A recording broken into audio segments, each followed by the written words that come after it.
You are now listening to the Yeshua community.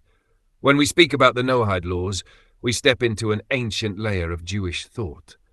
The idea that all human beings, regardless of nation or religion, carry a basic ethical responsibility. These laws are not part of the Torah given to Moses, but appear in the Talmud, a later attempt to articulate the minimum morality a society needs in order to remain stable and humane. In their classical form, they read as follows: 1. The prohibition of idolatry. 2. The prohibition of cursing God. 3. The prohibition of murder. 4. The prohibition of theft.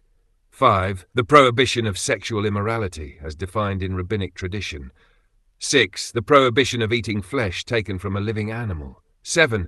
The obligation to establish courts and systems of justice. In rabbinic thought, these were understood not as high spiritual ideals, but as the basic threshold a non-Jew had to meet in order to be considered righteous before God.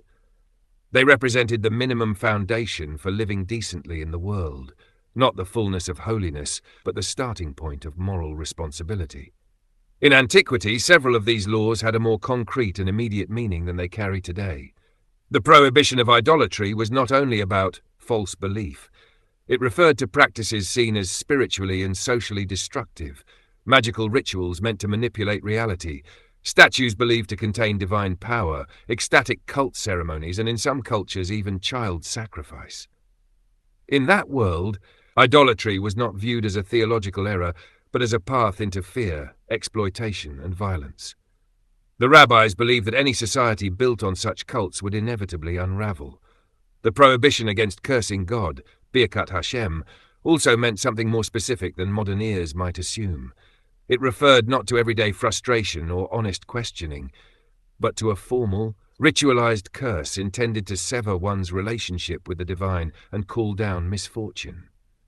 In the ancient Near East, such formulas existed in several cultures. To the rabbis, this act destroyed a person's dignity and moral bearing. Ordinary cries of pain, doubt, or confusion were never the issue.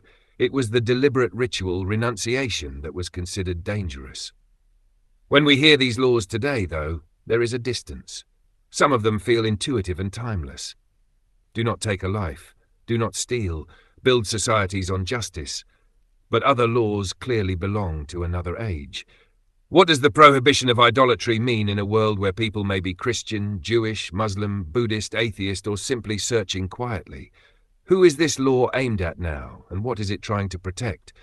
And the ancient rabbinic definition of sexual immorality does not always reflect our current understanding of mutuality, dignity, and responsibility.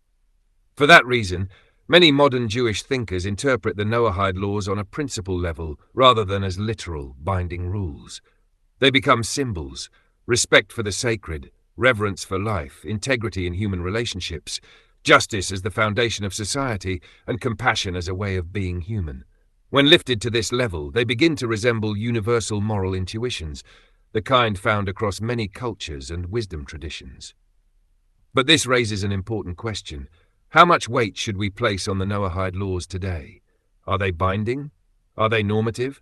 Or are they primarily historical attempts to describe the minimum ethical threshold for civilized life?